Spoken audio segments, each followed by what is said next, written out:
Got a raw photo on your iPhone and need it in PNG format? In this quick tutorial, I will show you exactly how to convert it. First, launch your Photos app and navigate to the picture. Now scroll up, you're gonna find the option of RAW. In order to change it, you'll need to click on this Your option. Now click on the option Save to Files. In your Files app, you can select the folder where you wanna add this picture. Once you do that, you can close this and launch your Files app. Now head over to the folder where you have saved this picture. Once you find the picture, press and hold on it. From this list of options, you will need to select the option Quick Actions. Click on the option Convert Image.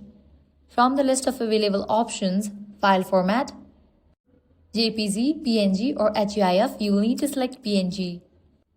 Then you can also select the file size. Just with that, the picture has been converted. Now you will need to launch the picture.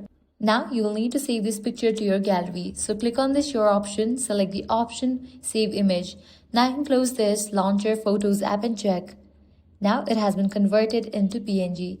So this way you can easily convert raw photo to PNG. If this guide helped you out, do not forget to like, share and subscribe.